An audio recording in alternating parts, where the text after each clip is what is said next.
registered dietitian nutritionist in North Central Massachusetts. I'm making this in partnership with Hannaford today. I'm a Hannaford dietitian in the Marlborough, Massachusetts and Lunenburg, Massachusetts stores. And I'm so glad to be partnering with Massachusetts Centers on Aging to be making this little video series for you. Today I'm going to be talking about maximizing the life of your fruits and veggies, stretching that produce out so that you can not only reduce food waste, but also increase the length of time between your grocery trips.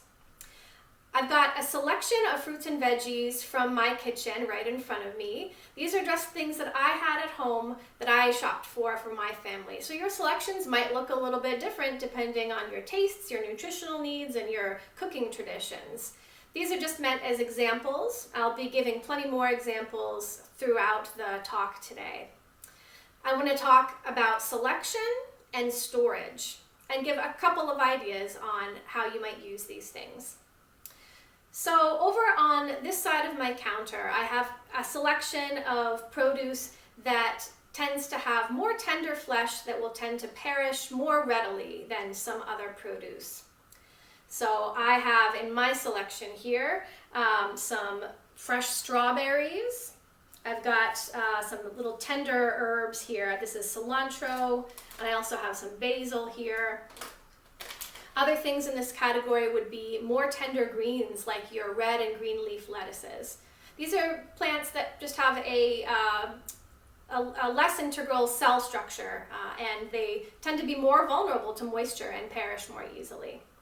So when it comes to berries, my recommendation is just enjoy those right away. Don't try to make them linger because they won't last too terribly long. I'm choosing to keep my berries in the container they came in and washing them just before I'm eating them. If you pre-wash them, just make sure that you dry them really, really thoroughly before putting them back in your refrigerator. Make use of your crisper drawer for these items. You can use the containers that come with your refrigerator, or you can buy freestanding crisper products. Here's a good example of one that I have. This one happens to have peppers in it. It's a clear plastic container that comes with a basket insert and a lid. So these are stackable, so I can keep different types of produce separate inside my refrigerator and really make them last. So this is a handy thing to have around.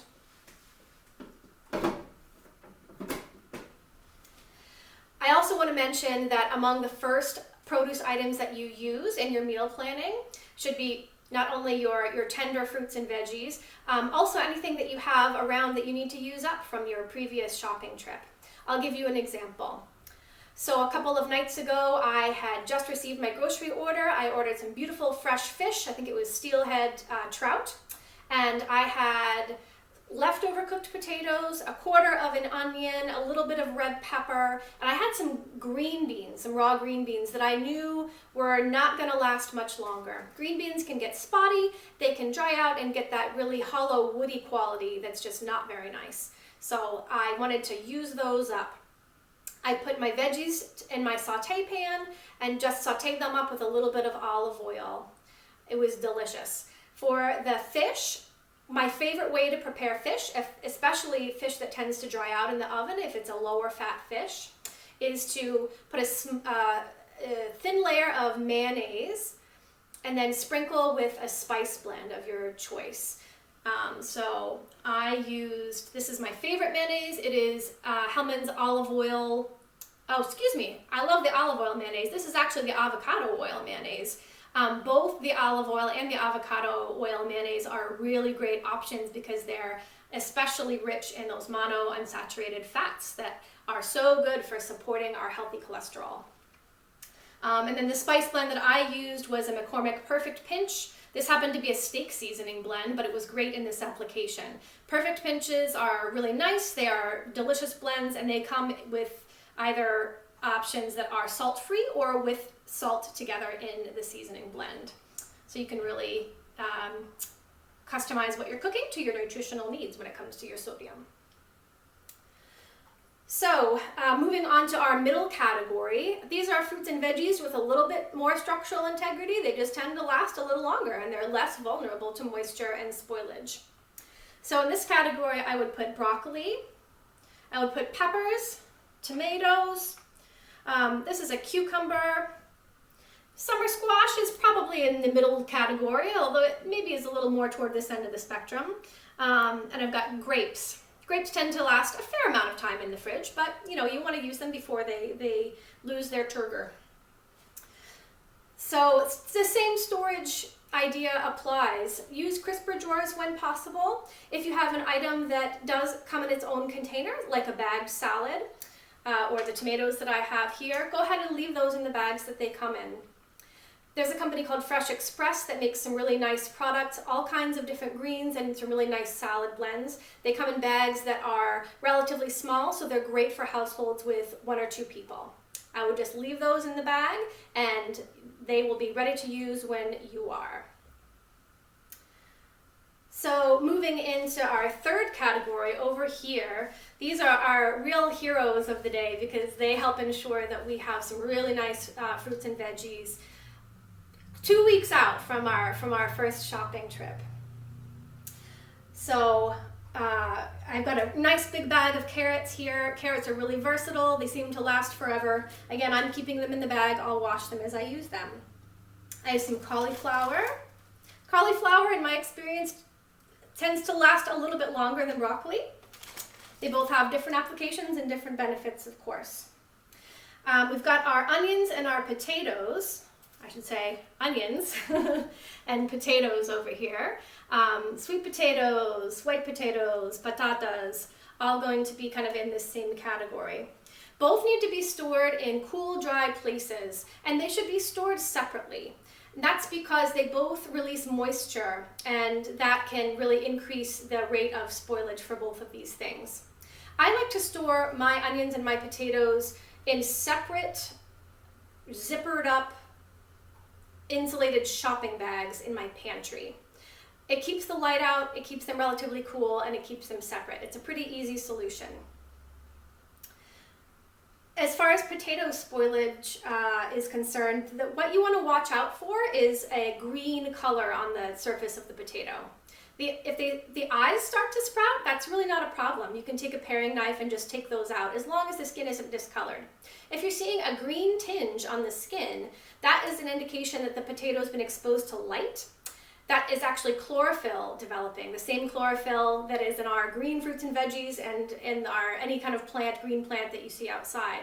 The presence of that chlorophyll indicates that a toxin called, I always forget the name of it, wait a minute, solanine has developed. It develops from the sun just like the chlorophyll does, but it's actually toxic to humans. And if your potato at all has that little green tinge to it, it's time to put that in your compost or in your trash. Not really safe to eat that one. So that's what to watch out for with potato storage. I'll just say a word about our cruciferous veggies. A lot of our cruciferous veggies, like Brussels sprouts, like cabbage, these are collard greens, happen to be really, really hardy and last a long time.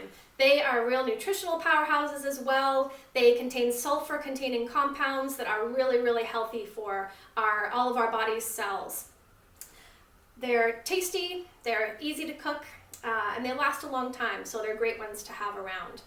These are excellent for soups, stews, casseroles.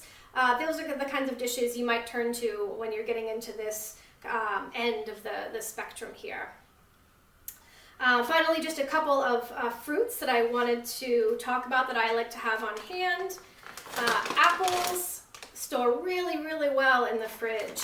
You can certainly store apples out on the counter as well, but they'll really retain their crispness if they're stored in the refrigerator. I'm storing these right in the bag that they came in, and I'll take them out as I'm using them.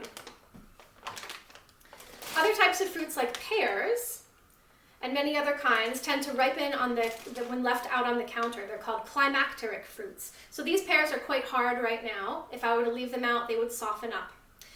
So this is something that you can keep in the refrigerator and then take out gradually as you'd like to use them. So take advantage of that. the fact that things will ripen much more slowly in the refrigerator and more quickly on the counter. You can use that strategy to your advantage. So, for example, avocados, if these are quite hard when I purchase them, I'll keep them in the refrigerator, take them out a few at a time, let them ripen on the counter, and when I can just press my thumb into the outside of the flesh just a little bit, I will either use it right away or I'll pop it right back in the refrigerator, and that will last many, many more days. Whereas if I left it out on the counter, I would probably only get maybe 2 days with that avocado. So that's a great way to, again, strategically move your fruits and veggies from place to place in order to have it be at its peak quality when you want to use it. The last thing that I'll mention, there are a particular category of fruits that, and some veggies actually, that produce ethylene gas. So these include apples, avocados, bananas, cantaloupe, kiwi, peaches, pears, peppers, and tomatoes. And some of these, as well as certain other fruits and veggies, are extra sensitive to ethylene gas. And too much of it when they're stored together tends to promote over-ripening or quicker ripening and quicker spoilage of some of these items. So store these items together when possible. Cruciferous veggies are one of the vegetables that tend to be kind of vulnerable to ethylene gas, so a great rule of thumb for those is just store them together. I mentioned the crisper products that I have over here. I'll just show you that this is my salad spinner. I'm actually storing my collards right in this salad spinner. The quality is still great. These are actually about 2.5 weeks old and they've kept beautifully. So, one other sort of just peek into the next video, we still have our frozen, dried, and canned produce options to think about as well. I'll be talking about those in my next couple of videos. And for now, thank you so much for watching and being in community with me here today.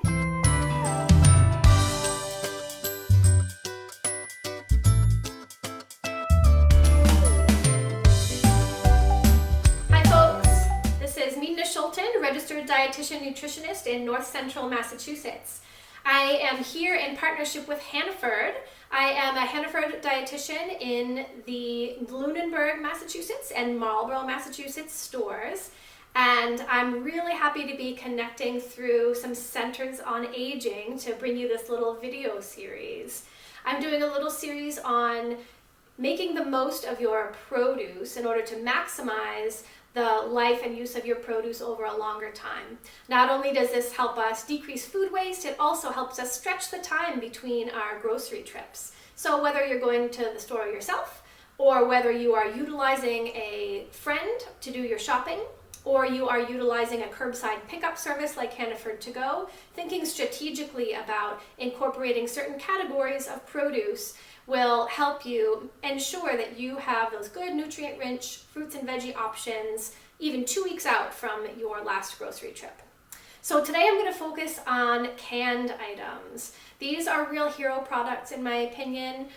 Canned options get a bad reputation sometimes. People think they're lower in quality, but they have their own special utility. And if you utilize them well and choose items that you enjoy, I guarantee that you will get really good use out of these, knowing that you're really enriching your nutrition and the food choices that you're making.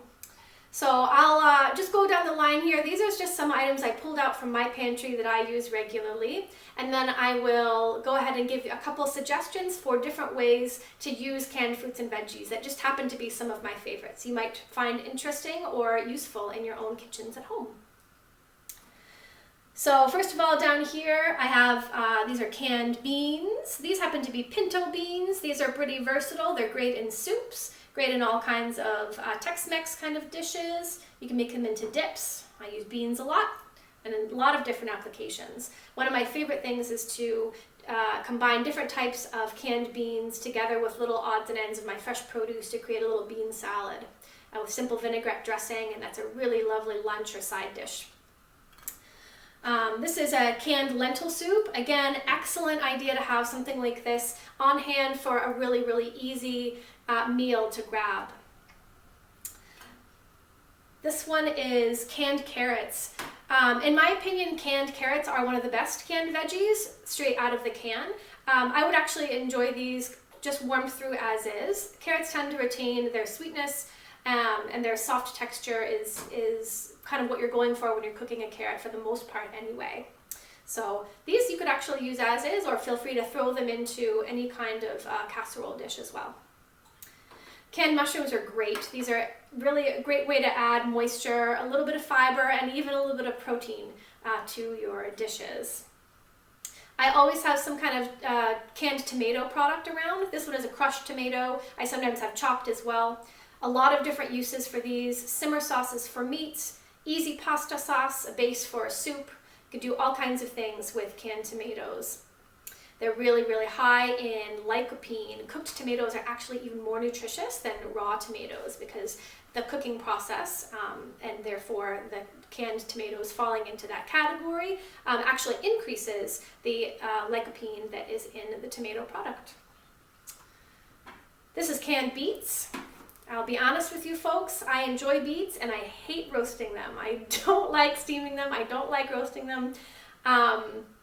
I'll do it on occasion, but honestly, it's pretty messy. So I rely on canned beets a lot. I think that they're great, and they're a great approximation of the flavor and the texture that you would want from a cooked fresh beet anyway. So great item in my opinion. This is canned pineapple. It's nice as a little refreshing sweet fruit on its own, or as a topping for yogurt or cottage cheese, or even over pancakes or something like that. Nice thing to have around. Similar to applesauce, nice on its own, nice added to other dishes. And then a couple of other items down here. I've got walnuts. These are great to have on hand. Of course, they're really rich in those heart-healthy oils, as are other kinds of nuts as well. And then we always keep some dried dates around too. My daughter, who's 5, loves them. And they're just a really nice option to have for a high energy snack. Dates and other dried fruits are pretty concentrated sources of sugar, so if that's something that you are mindful of and you're from a nutritional perspective, if you have diabetes or pre-diabetes, just know that you'll be enjoying a smaller portion of these, most likely to fit in with your carbohydrate needs. Otherwise, dates are a great source of potassium and really a nice source of fiber as well. You want to make sure you're consuming your dried fruits with a good amount of water, since they, being dehydrated, are lacking that particular essential element that some of our fresh fruits and veggies do have. So I'll just share a couple of ways I have used fruits and veggies recently in my kitchen.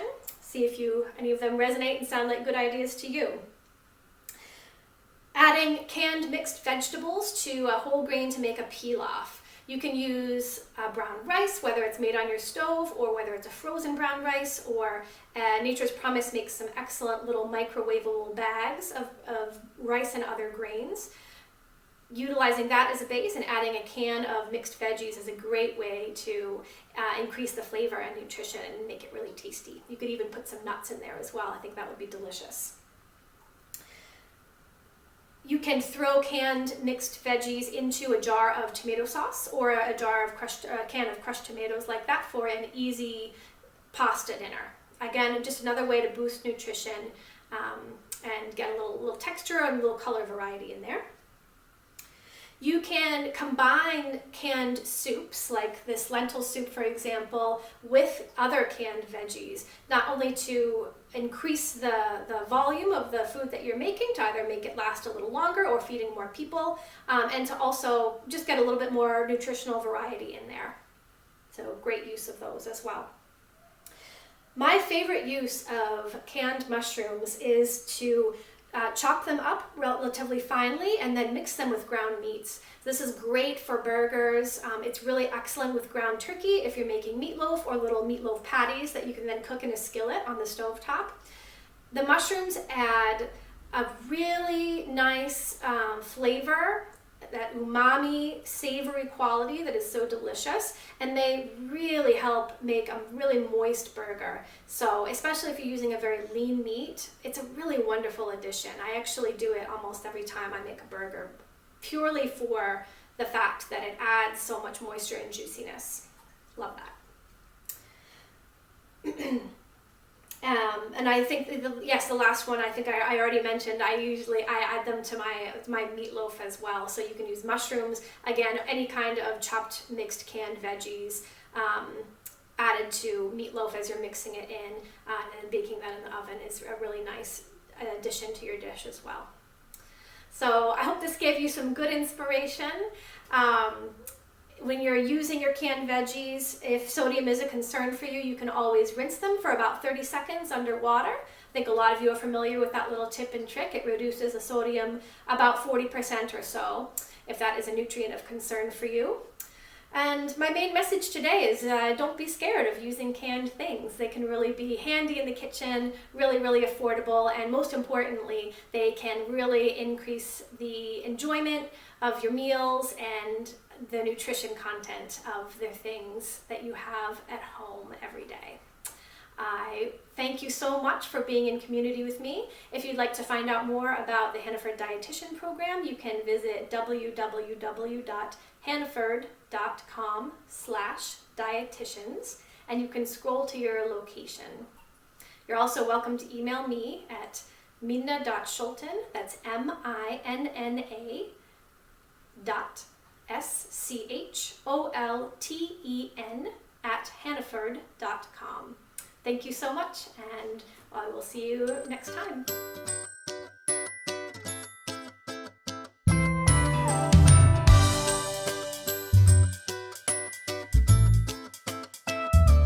Hello there. This is Minna Scholten, a registered dietitian nutritionist. I am here in partnership with Hannaford today. I am a Hannaford dietitian at the Lunenburg and Marlborough, Massachusetts Hannaford stores, where I deliver food and nutrition education and connect with communities. I'm really happy to be working in partnership with some local centers on aging with this short video series. I have been talking about maximizing the life of your produce, ensuring that you can have fruits and veggies available even with long stretches in between grocery runs. Our first video covered fresh fruits and veggies, our second video covered canned and dried items, and this last video in this series is covering some frozen items as well. I've got a small selection of frozen produce here that I pulled from my home freezer, and I'll be sharing some tips and tricks for maximizing the quality of your frozen produce, some different ways to utilize these really nutritious and handy and affordable options. So I happen to have in my kitchen, I had two different mixed veggie blends here. This is a stir-fry blend, and this is called the Prince Edward Island Veggie Blend. It's a blend with beans and carrots. So both versatile, both things that I could pull out to throw into a mixed dish or just as a simple side for dinner one day. I tend to use my frozen veggies as kind of back pocket items for those last few days between grocery runs when I maybe have run out of most of my fresh options. I always like to have frozen veggies available for that reason. In the middle, I have some frozen lima beans. I often will have either lima bean, peas, or edamame in there. They're a great source of fiber and protein, and they just go over really well in our house. I think they're relatively versatile. You can eat them on their own. They're also great tossed into salads or with a whole grain as well. So a couple of tips and tricks for using your frozen veggies. The thing that most people run into is texture problems. And usually that occurs because they're thawing the frozen fruits and veggies before using them. For most dishes, don't thaw them first. This actually improves the texture, preventing the squishiness and sogginess that you run into. So as long as you're cooking right away, you can actually put them right in there frozen. They'll retain a lot more of their good texture that way. If you are eating them alone as a side dish, steaming them rather than boiling them is definitely the way to go. It really it improves the quality a lot. So whether you're using a steamer basket and utilizing the stove, or whether you're doing this in the bag, this is actually a steamer bag. You can cook, if you want to cook the whole bag of veggies, you can steam it right in the bag here. On the other hand, if you'd just like to cook a small portion, the microwave can also be used for that. You'll want to put your portion into a microwave-safe container. I often use a Pyrex measuring cup like this. This is a 2-cup Pyrex. And then just put a little bit of water at the bottom. Don't submerge your veggies, just a little bit of water, and then cover it with a microwave-safe plate and cook until tender. The steaming, again, just really helps preserve the texture and the flavor, allowing you to really be able to enjoy that particular veggie the most that you can.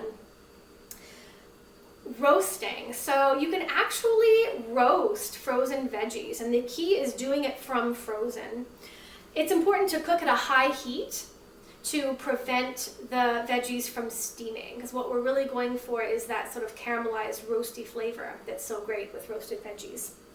So you want to do this between 400 and 425 in your oven, and you want to give your baking sheet a light coating in olive oil first. Preheat the sheet and the oil. Meanwhile, toss your frozen veggies with some olive oil and some seasoning. The key is to get the veggies well coated in oil. Then you're going to add your veggies to your hot preheated baking sheet and roast until they are tender with slightly crispy edges. So try this technique if you enjoy roasted veggies. I hope that you enjoy this new option.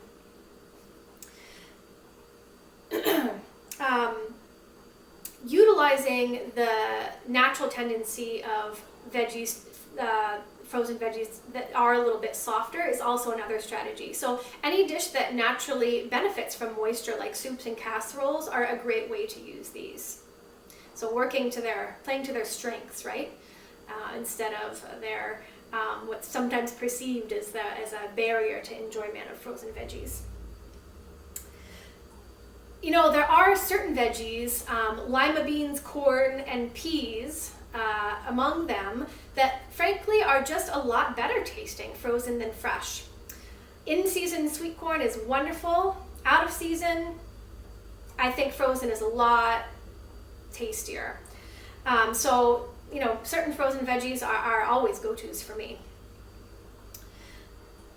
There's a newer category of frozen veggies, sometimes referred to as riced. It just means they're chopped up really small, sort of to resemble rice. And these are actually really versatile. They can be blended into sauces, they can be tossed with grains, they can be eaten on their own with a side dish. And I really have enjoyed using them in my family. They're just a fun twist on something that you might be familiar with. Usually varieties include cauliflower or broccoli or sweet potato or some combination of those things. So that's a fun option to check out if you're not familiar with those. And you know, finally, frozen fruits. I don't have any here today, but I usually keep mixed berry on hand, at least, maybe some plain blueberries. Frozen fruits make wonderful additions to smoothies if you enjoy those. They also are really wonderful if you cook them down soft. They make a lovely topping, almost like a syrup-like topping for breakfast items like pancakes, waffles, and French toast. You can also use them on top of yogurt. Greek yogurt, we usually have some Greek yogurt or Stonyfield whole milk yogurt here in our fridge. Makes a wonderful topping for that as well. So just bottom line, choose items that you know you enjoy and utilize them in ways that really play to the strengths of the inherent qualities of frozen fruits and veggies. To find out more about the Hannaford Dietitian Program, you can visit the Hannaford website at www.hannaford.com/dietitians. You can scroll down to your location and find out about dietitian programming in your area. Thank you so much for joining me on this series. I hope everyone stays well, and thank you for being in community with me here today.